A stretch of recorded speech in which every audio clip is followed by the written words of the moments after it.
আপনারা কি মিলিয়ে দেখেছেন টক্সিক নারীবাদী বা টক্সিক ফেমিনিস্টদের কতগুলো স্পেশাল বৈশিষ্ট্য আছে? আমি মোটামুটি 5টা বৈশিষ্ট্য আইডেন্টিফাই করতে পেরেছি, আজকে আপনাদের সাথে শেয়ার করব।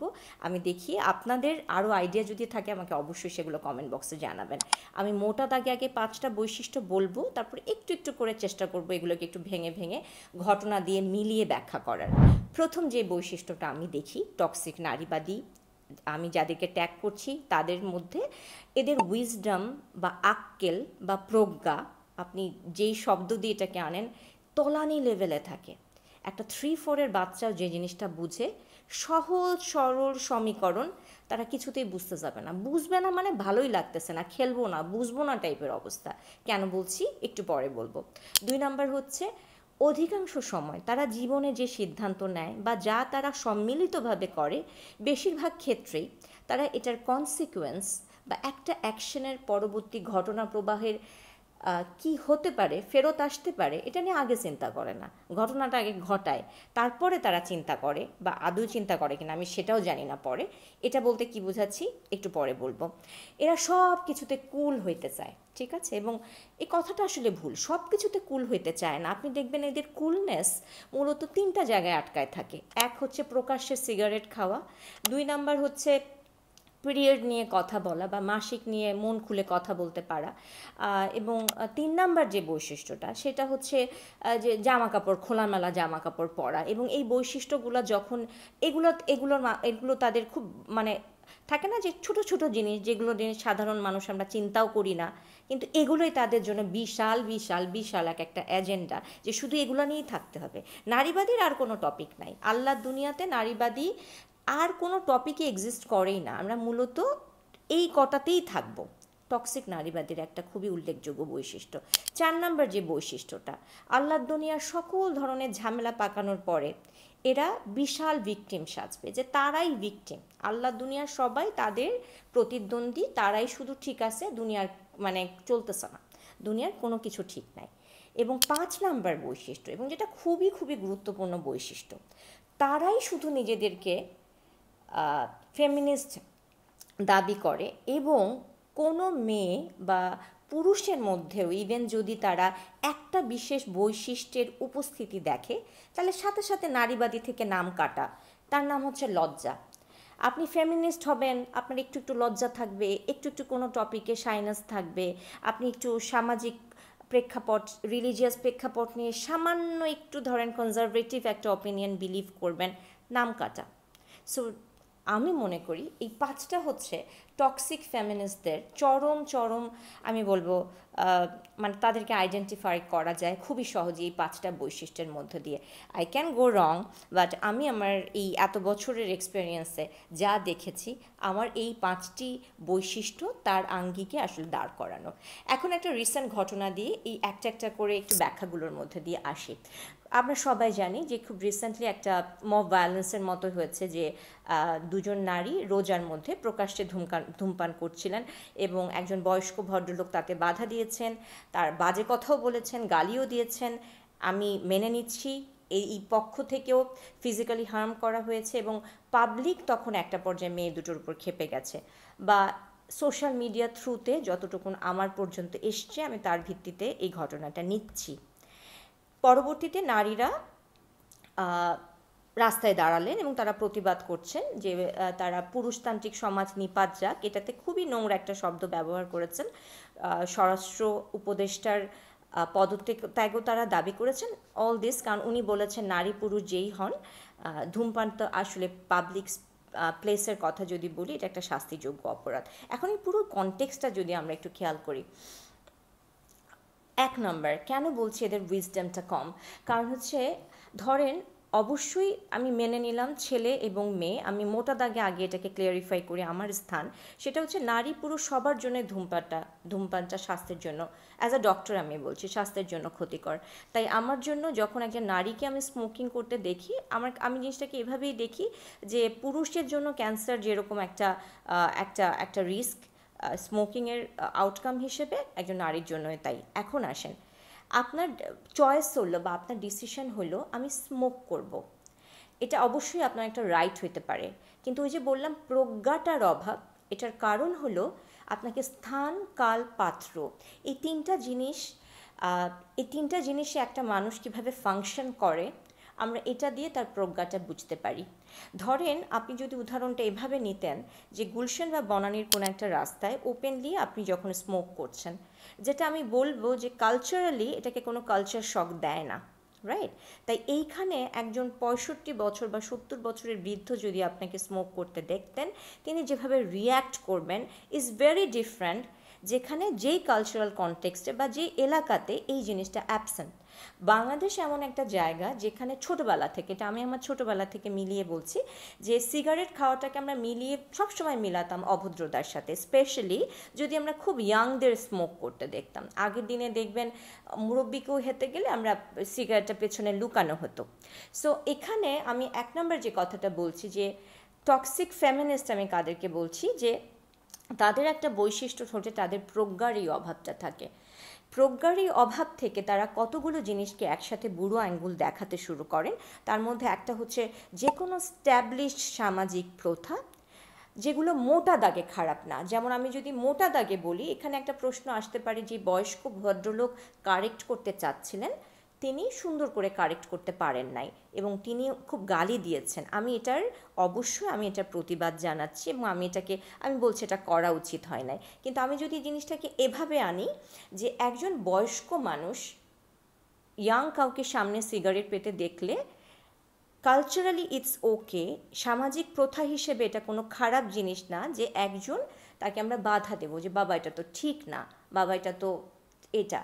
কিন্তু আমরা যখন আমাদের প্রজ্ঞাটা আমার ঘাটতি থাকে তখন, অথবা আমি টোটাল এই যে ওই যে একটু আগে যে কথাটা বলা শুরু করছিলাম যে আমি মনে করি আমি ফেমিনিস্ট যখন প্রত্যেকটা সামাজিক প্রথাকে আমার বুড়ো আঙুল দেখাতে হবে। সো ইটস ওকে যে আমি একজন বয়স্ক মানুষের মুখের উপর সিগারেটটা আমি ফেলে দিতে পারতাম, এটা একটা ধরনের রেসপন্স। আরেকটা হচ্ছে আমি তার সাথে আর্গিউ করবো এটা আমার অধিকার, আপনি আমাকে বাধা দেওয়ার কি। এটাকে আমি প্রজ্ঞার অভাব বলেই আমি যাচাই করব, এবং 2 আমি এটাকে সামাজিক প্রথাকে বুড়ো আঙ্গুল দেখানোর সাথে তুলনা করব। একইভাবে ধর্মীয় যত প্রথা আছে এখানে একটা ভীষণ বড় রিলিজিয়াস সেন্সিটিভিটি ছিল।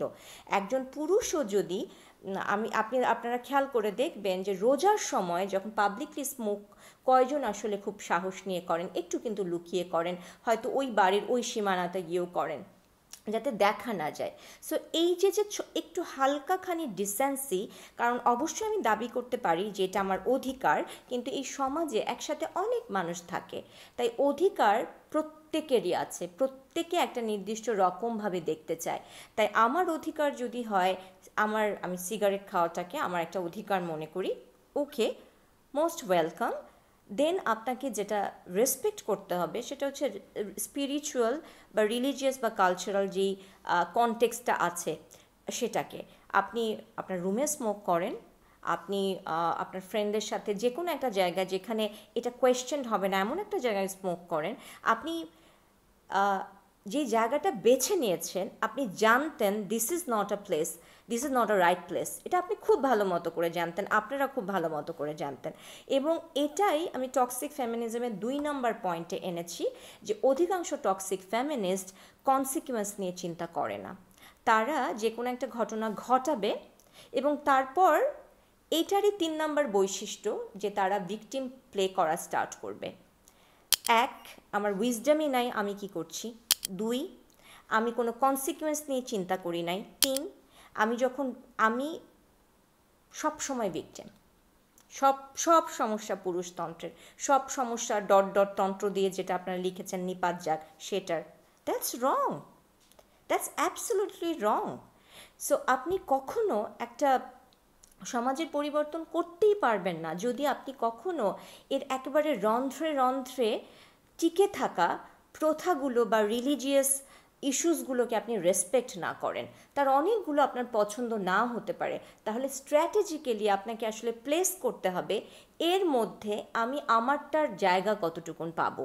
কথাটা বলতে আমি পরবর্তী আরও কয়েকটা 3টা জিনিস আমি এনেছি যে অধিকাংশ টক্সিক ফেমিনিস্টের মধ্যে আমি মোটা দাগে আমি দেখি তারা খুব কুল হিসেবে নিজেদেরকে প্রেজেন্ট করতে চায় এবং তাদের কুলনেস মোটা দাগে 3টা জায়গায় আটকায় যায়। নাম্বার 1, পাবলিকলি স্মোক করা, নাম্বার 2 পিরিয়ড নিয়ে পাবলিকলি কথা বলতে পারা, এবং যত থাকে না যে মানে যতভাবে সেটা করা যায়, এবং 3 নাম্বার যেটা সেটা হচ্ছে যত ফেমিনিজমের সাথে আমরা খোলামেলা জামা কাপড়কেও অনেক সময় মিলাই ফেলি, অধিকার হিসাবে আমরা দাবি করতে থাকি। এই জায়গাটা নিয়েও আসলে আমাদের অনেক কথা বলার আছে। আমি প্রথম যে কথাটা আমি পিরিয়ডের কনটেক্সট নিয়ে একটু আনতে চাই। দেখেন, আমি যতগুলো এখন পর্যন্ত প্যাডের কোম্পানির অ্যাড দেখেছি, প্রত্যেকে দেখেন, আমি যদি ছেলেদের পিউবার্টি চেঞ্জ নিয়ে কমেন্ট করি, এটা এমন একটা জিনিস যেটা আসলে সেল করার কোনো উপাদান এখানে নাই, বাট পিরিয়ডের সাথে যেহেতু প্যাড কানেক্টেড, সো এটা একটা বিশাল বড় ইন্ডাস্ট্রি। যতগুলো ইন্ডাস্ট্রি এখানে এসছে এবং তারা প্যাড বিক্রির প্রচারণার সাথে নিজেদেরকে যুক্ত করেছে, তারা অধিকাংশ সময় কতগুলো রং ওয়ে বেছে নিয়েছে। যেমন বিজ্ঞাপনগুলো এমনভাবে বানানো হয়েছে যে আপনি আপনি যেমন আমার বাবাকে গিয়ে আমি বলছি কিনা, বাবা আমাকে প্যাড এনে দেয় কিনা, আমরা আমাদের মেল পার্টনারদের সাথে আমরা এমনও ক্যাম্পেইন দেখেছি যে আমরা ফার্মেসিতে গিয়ে আমরা দাঁড়িয়ে প্যাডটা ধরে আমরা আমরা ফটো তুলছি অ্যান্ড অল দিস। বাট এই পুরো জিনিসটা আরও অনেক নাইসলি কাজ করতো যদি আমরা এই জিনিসগুলোকে বারে বারে টেনে না আনতাম। কারণ আপনি দেখবেন, আমরা অনেক সময় মনে করি যে বাংলাদেশে এটা খুব স্বাভাবিক যে আমি এরকম একটা কিছু আনলে এটা নিয়ে একটা ভাইরাল কন্টেন্ট অবশ্যই হবে, কিন্তু এটা তো একটা ভাইরাল কন্টেন্ট বানানোর জিনিস ছিল না। আমরা যদি এখানে কালচারাল বা রিলিজিয়াস পয়েন্টটাতে আমরা ফোকাস করতাম এবং ইউনিক সেলিং পয়েন্টে ফোকাস করতাম, আপনারা যদি কিচ্ছু না বলেও আমরা জাস্ট এতটুকুন ইন্ট্রোডিউস করাতাম যে কতটুকুন সেফ এটা রিপ্রোডাক্টিভ হাইজিনের জন্য, কতটুকুন অ্যাবজর্পশন ক্যাপাসিটি এই প্যাডটার আছে, এবং সেটা যে ইউনিক এবং ভীষণ কমফোর্টেবল, জাস্ট একটা প্রোডাক্ট মার্কেটিং করে আমরা এই জিনিসটাকে প্লেস করতে পারতাম, যাতে রিলিজিয়াস যে সেন্সিটিভিটি আছে সেটা ধাক্কা না খায়। আমাদের সোসাইটিতে খুব আমি বলবো বিনম্রভাবে হলেও লজ্জার একটা অবস্থান আছে, সেটাকে খুব বেশি প্রতিবার নাড়াচাড়া না দিয়ে। কিন্তু আমি অনেক সময় আমার খুব অবাক লাগে দেখতে যে আমরা মনে করি যে এই টপিকটা নিয়ে আমি যদি ওপেনলি কথা বলতে পারি, দ্য মোর আমি এটা নিয়ে ভোকাল বা এটা নিয়ে আমি আমি আমি রভাবে সব কিছু প্রেজেন্ট করতে পারবো, দ্যাটস কুলনেস। বাট আমার কাছে মনে হয় এখানে এগেইন আবার সেই প্রজ্ঞাটারই অভাব। এবং একই জিনিস আসলে স্মোকিংয়ের ক্ষেত্রে অনেককে আমি দেখি যে ব্র্যাক করতে, ফ্লেক্স করতে যে আমি আসলে স্মোক করি, বা মানুষ তার দিকে তাকাচ্ছে, ইট জাস্ট একটা অ্যাটেনশন আমি বলবো ড্র করার জন্য, এর বাইরে আর কিছু না। তাই এই জায়গাটা নিয়ে আসলেই তারা ভাবে কি না, আমার খুব অবাক লাগে কেন এর বাইরে কি আমাদের ফেমিনিজমের আর কোনো টপিক আল্লাহর দুনিয়াতে নাই? আমার এখানে আমরা অনেক নারী নির্যাতনের যে ইস্যুসগুলো আছে, ডোমেস্টিক ভায়োলেন্সের যে ইস্যুগুলো আছে, আমাদের কর্মক্ষেত্রে আমাদের নিরাপত্তাজনিত যে ইস্যুগুলো আছে, এতগুলো রেপ বাংলাদেশে হচ্ছে, এগুলো নিয়ে আমরা দাঁড়িয়ে প্রতিবাদ করলে যারা করে, আমি তাদেরকে যোগ্যভাবে নারীবাদী বলতে চাই। এবং এই যে আমাদের একজন নারী আরেকজন নারীকে টেনে নামানোর যে একটা হিংস্র চেষ্টা, যারা এর বিরুদ্ধে দাঁড়ায়, আমি তাদেরকে নারীবাদী বলতে চাই। আমি এইসব তকমা, নারীবাদী এত সহজ তকমা না যে আপনি জাস্ট গায়ে লাগিয়ে ফেলবেন কারণ আমি একটু পাবলিকলি সিগারেট মানে স্মোক করে আমি একটা বিশাল হিরো হয়ে গেছি। না, একজন পুরুষ যেভাবে নিজের ক্যান্সার ডেকে আনছে, আপনার সাথে একজন নির্বোধ পুরুষের আর কোনো তফাৎ আসলে নাই। এটা কোনো স্মার্টনেস কোনো জীবনেও কেউ মানতো না, এবং বড় সময় ধরে এটা পুরুষের জন্য, আমরা বিশেষ করে ছোট ছোট বাচ্চাদের ক্ষেত্রে, ইয়াং যারা, তাদের জন্য এটা একটা বেয়াদবি হিসেবে আমাদের কালচারালিটি এস্টাবলিশড। এটা ভাঙতে যথেষ্ট সময় লাগবে, এটা বুঝতে পারাটাই এবং বুঝতে পেরে সিদ্ধান্ত নেওয়াটা ভালো। আপনার অধিকার যদি সিগারেট খাওয়া হয় ঘরে বসে খান, তাহলে আঙ্কেল বকা দিবে না, আঙ্কেল বকা দিলে এত মন খারাপ হবে না, আঙ্কেল বকা দিলে আপনারা আঙ্কেলের উপরে মানে আঙ্কেলকে মারপিট করে তারপরে আপনারা আবার ভিকটিম সাজবেন না। সো এই কনসিকুয়েন্স আপনাদের চিন্তা করতে হবে। এবং লাস্ট যে পয়েন্টে কথা বলছি, কেন আপনাদের মনে হয়, কোন দুঃখে মনে হয় যে ফেমিনিজম মানে হচ্ছে লজ্জার সাথে এটার একটা ব্যস্তানুপাতিক সম্পর্ক? কেন? কোথায় লেখা আছে?